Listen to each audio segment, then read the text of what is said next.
शूद्र मुंशी प्रेमचंद की कहानी।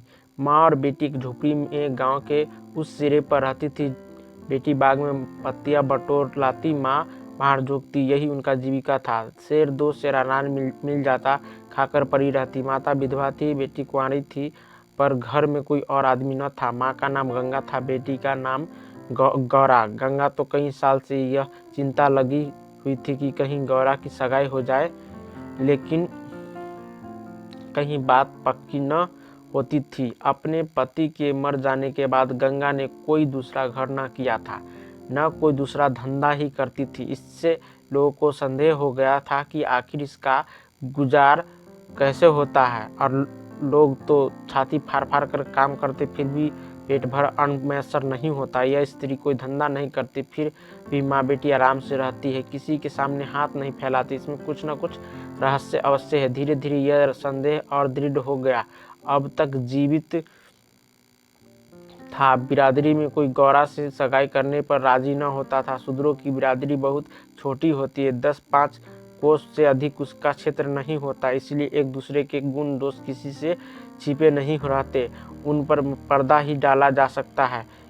इस भ्रांति को शांत करने के लिए माँ ने बेटी के साथ कई तीर्थ यात्राएं की, उड़ीसा तक हो आई, लेकिन संदेह न मिटा। गौरा युवती थी, सुंदरी थी, पर उसे किसी ने कुएं पर या खेतों में हंसते बोलते नहीं देखा। उसकी निगाह कभी ऊपर उठती ही नहीं थी। लेकिन ये बातें भी संदेह को और पृष्ट करती थी। अवश्य कोई न कोई रहस्य है। कोई युवती इतनी सती नहीं हो सकती।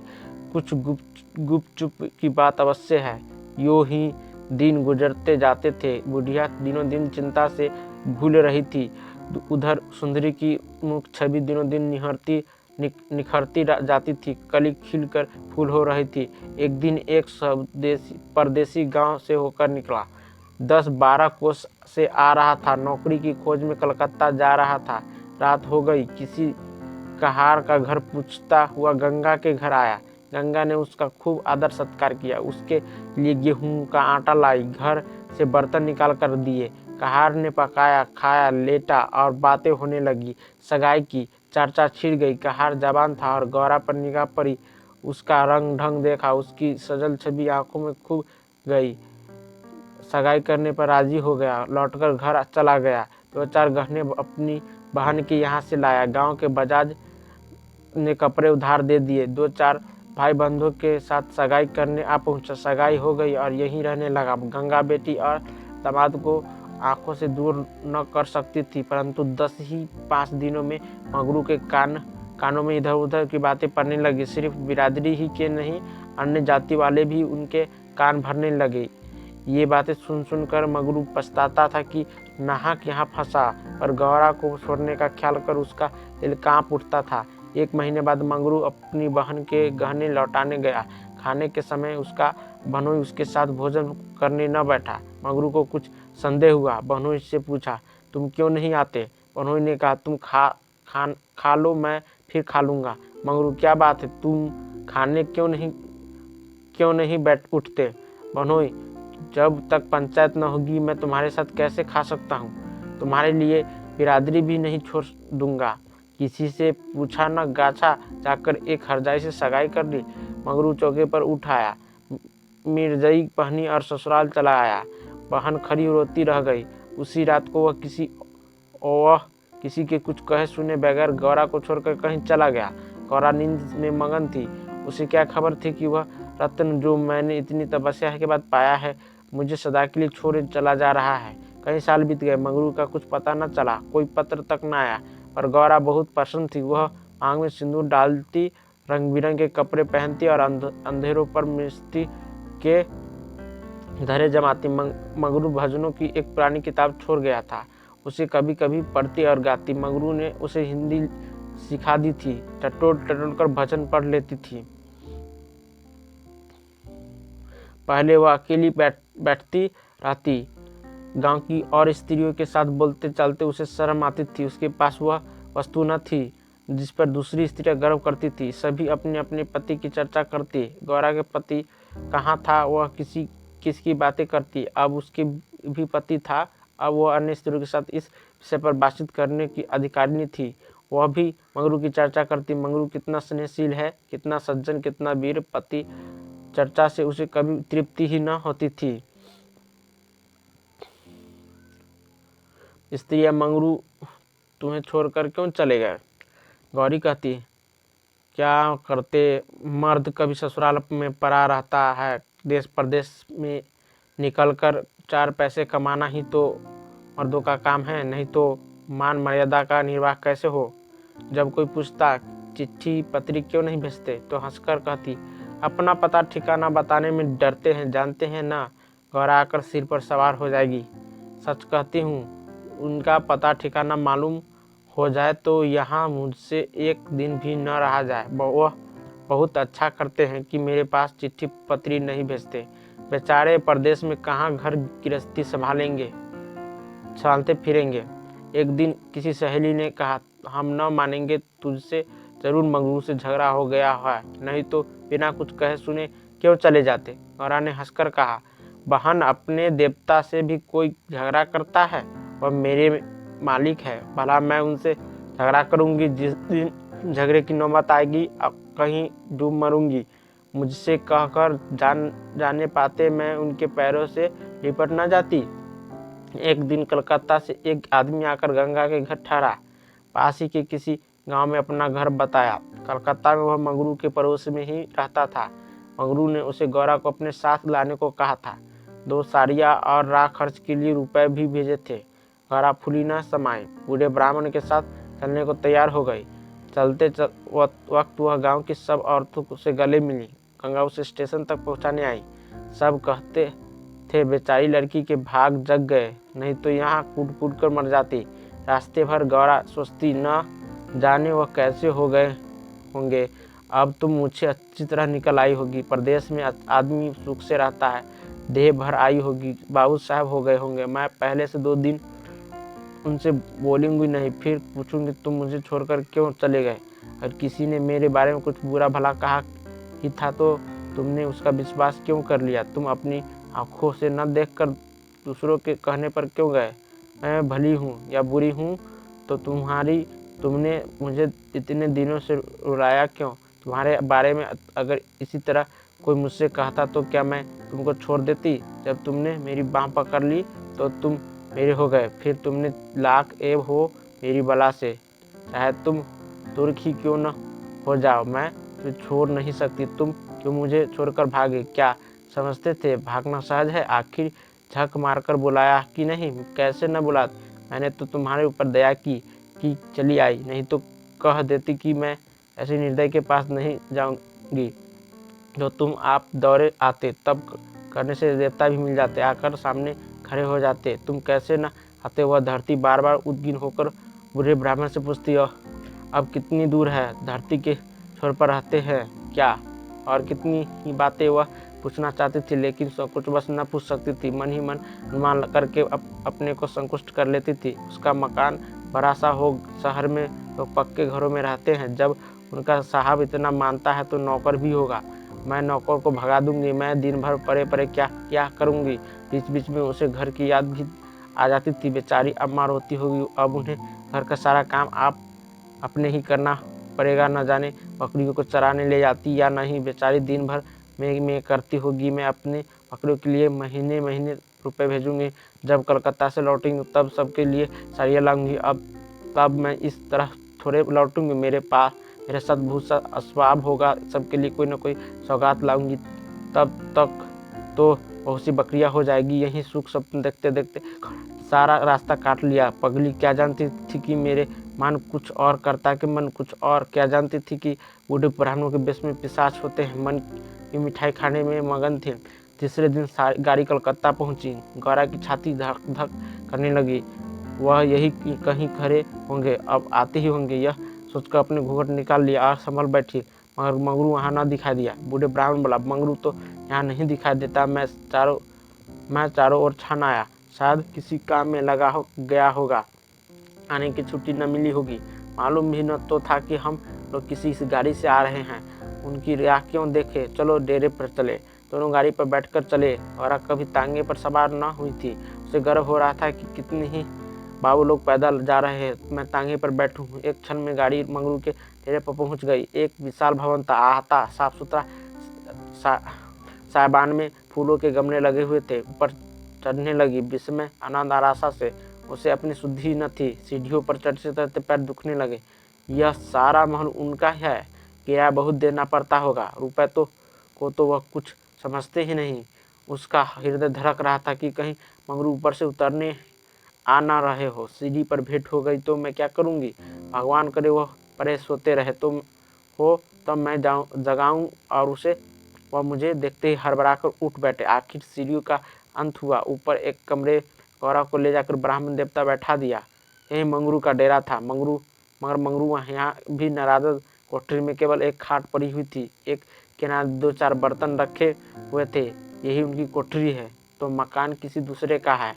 उन्होंने यह कोठरी किराए पर ली होगी। मालूम होता है रात को बाजार में पुड़िया खाकर सो रहे होंगे। यही उनके सोने की खाट है। एक किनारे घड़ा रखा हुआ था। घड़ा को मारे प्यास की तालू सूख रहा था। घड़े से पानी उड़ेल कर पिया।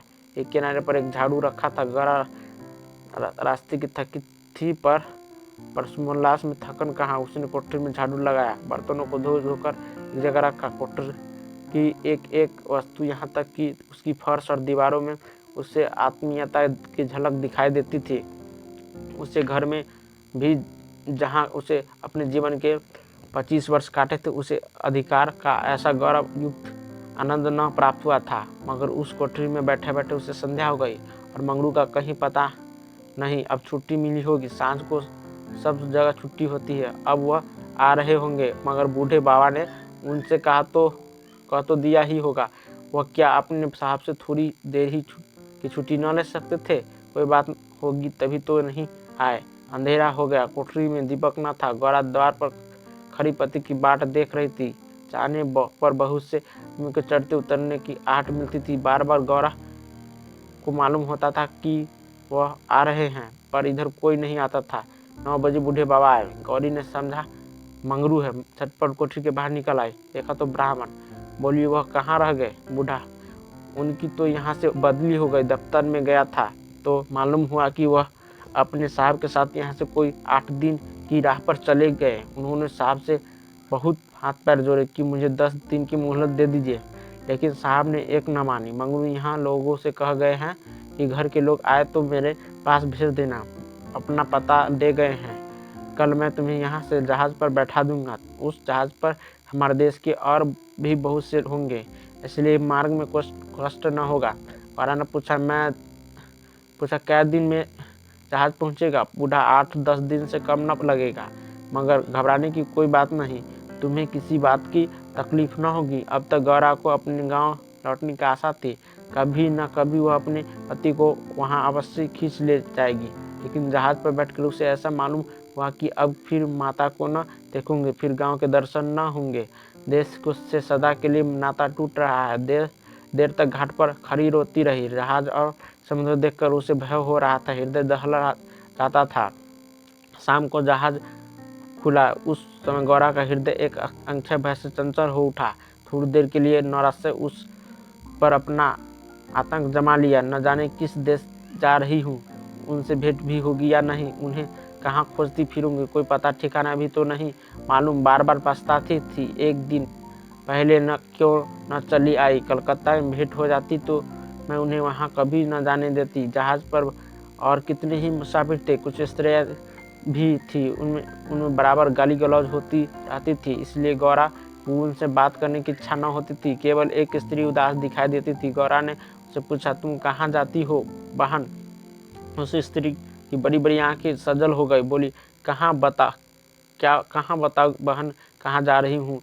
जहाँ भाग्य लिए जाता है वहीं जा रही हूँ। तुम कहाँ जाती हो? गौरा, मैं तो अपने मालिक के पास जा रही हूँ। जहाँ यह जहाज रुकेगा वह वहीं नौकर हैं। मैं कल आज जाती तो उनसे कलकत्ता में भेंट हो जाती। आने में देर हो गई।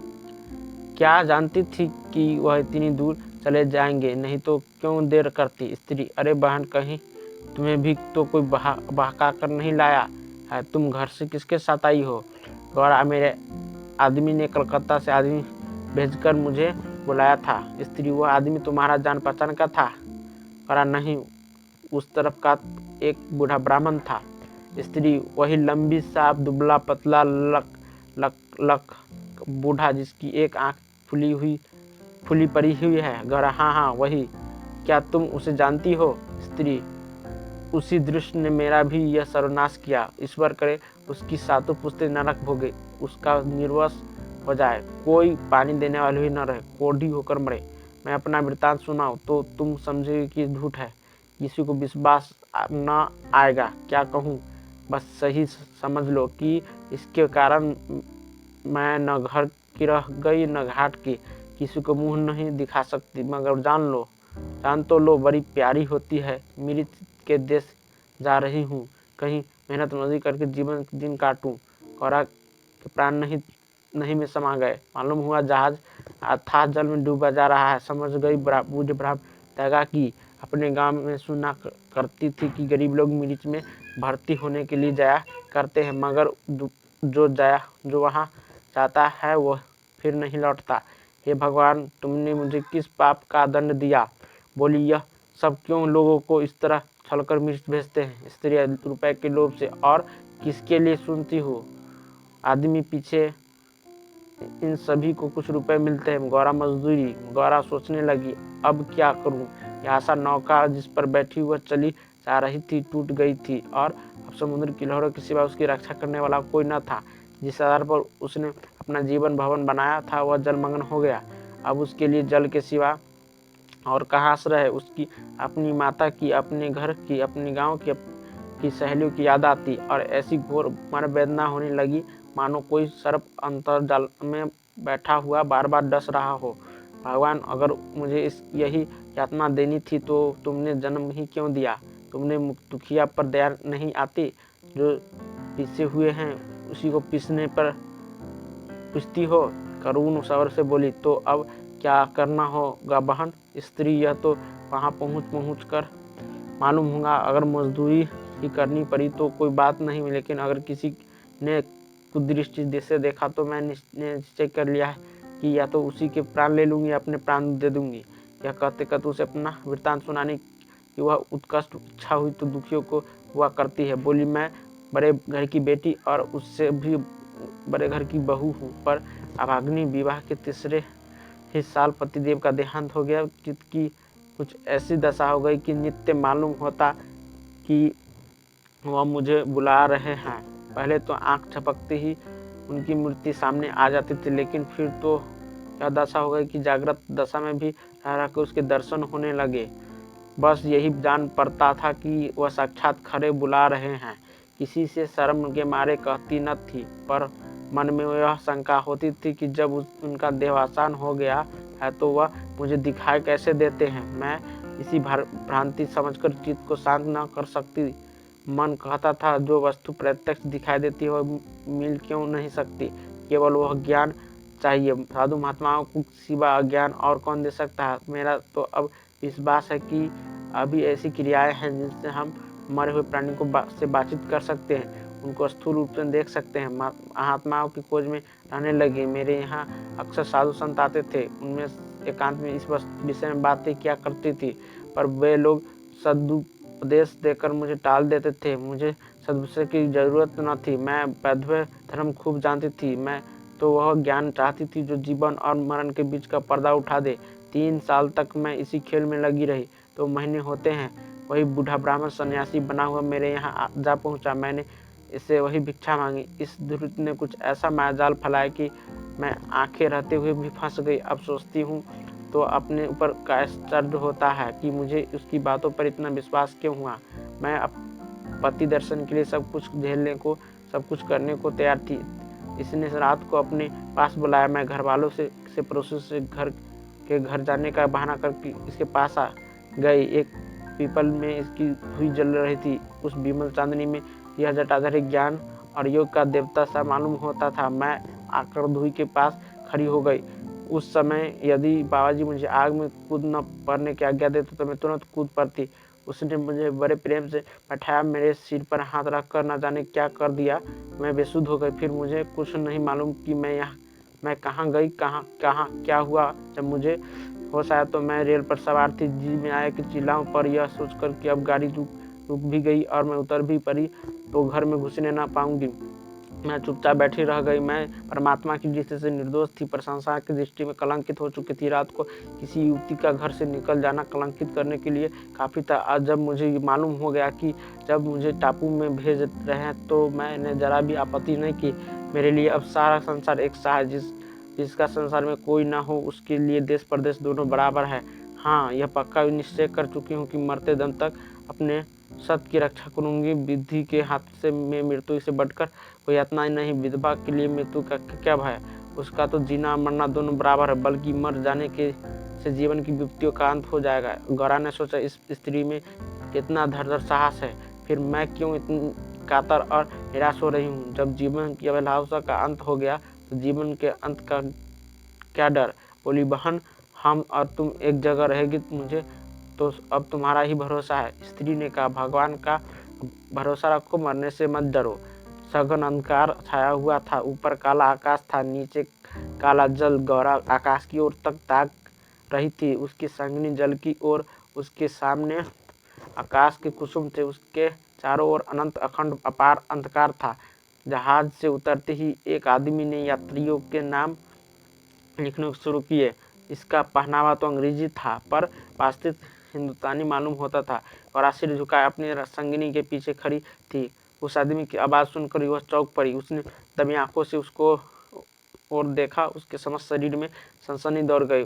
क्या स्वप्न तो नहीं देख रही हूँ। आंखें फिर विश्वास न आया, फिर उस पर निगाह डाली। उसकी छाती वेग से धड़कने लगी, पैर थर थर कांपने लगे। ऐसा मालूम होने लगा मानो चारों ओर जल ही जल है और उसमें बही जा रही हूँ। उसने अपने सगनी का हाथ पकड़ लिया, नहीं तो जमीन में गिर पड़ती। उसके सम्मुख वही पुरुष खड़ा था जो उसका प्राणधार था और जिसने इस जीवन में भेंट होने की उसे लेस मात्र भी आशा न थी। यह मंगरू था, इसमें जरा भी संदेह न था। हाँ, उसकी सूरत बदल गई थी। यौवन काल कला वह कांति में सदन छवि नाम को भी न थी। बाल खिचड़ी हो गए थे, गाल पिचके हुए और लाल आंखों से कुवासना और कठोरता झलक रही थी। पर था वह मंगरू। गौरा के जी में प्रबल इच्छा हुई कि स्वामी के पैरों से लिपट जाओ। चिल्लाने का जी चाह, पर संकोच ने मन को रोका। बूढ़े ब्राह्मण ने बहुत ठीक कहा था, स्वामी ने अवश्य मुझे बुलाया था और आने से पहले यहाँ चले आए। उसने अपने संगनी के कान में कहा, बहन, तुम उस ब्राह्मण को अर्थी बुरा कह रही थी। यही तो वह है जो यात्री के नाम लिख रहे हैं। स्त्री सब सच खूब पहचानती हो गौरा। बहन, क्या इसमें भी हो सकता है स्त्री? तब तो तुम्हारे भाग जग गए। मेरी भी सुधि लेना गौरा। भला बहन, ऐसा भी हो सकता है कि यहाँ तुम्हें छोड़ दूं? मंगरू यात्रियों से बात बात पर बिगड़ता था, बात बात गाली देता था।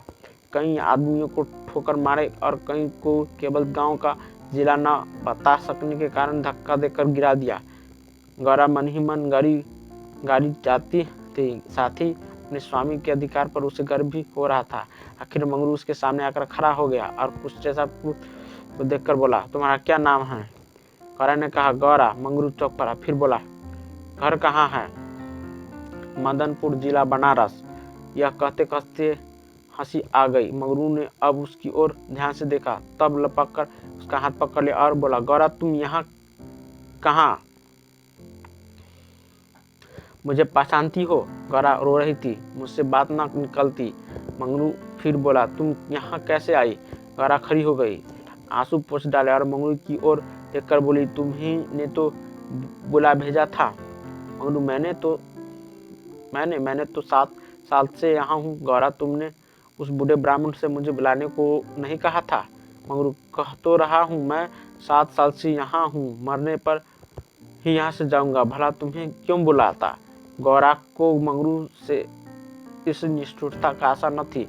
उसने सोचा, अगर यह सत्य भी हो कि इन्होंने मुझे नहीं बुलाया तो भी इन्हें मेरा यूं अपमान न करना चाहिए था। क्या वह समझती है कि मैं इनकी रोटियों पर आई हूँ? यह तो इतने ओछे स्वभाव के न थे। शायद दर्जा पाकर इन्हें मद हो गया है। नारी सुलभ अभिमान से गर्दन उठाकर उसने कहा, तुम्हारी इच्छा हो तो अब यहाँ से लौट जाऊं? तुम्हारे ऊपर हार बनना नहीं चाहती। मंगरू कुछ लज्जित होकर बोला, अब तुम यहाँ से लौट नहीं सकती गौरा, यहाँ आकर बिरला ही कोई लौटता है। यह कहकर वह कुछ देर चिंता में मगन खड़ा रहा, मानो शंक में पड़ा हुआ हो कि क्या करना चाहिए। उसकी कठोर मुखाकृति पर चिंता का रंग झलक पड़ा। तब कातर स्वर से बोला, जब आ ही गई हो तो रहो, जैसी कुछ पड़ेगी देखी जाएगी। हमारा जहाज फिर कब लौटेगा? मंगरू, तुम यहाँ से 5 बरस के पहले नहीं जा सकती। गौरा, क्यों, क्या कुछ जबरदस्ती है? मंगरू, हाँ, यहाँ का यही हुक्म है गौरा, तो फिर मैं अलग मजदूरी करके अपना पेट पालूंगी। मंगरू ने सजग नेत्र होकर कहा, जब तक मैं जीता हूं तुम मुझसे अलग नहीं रह सकती।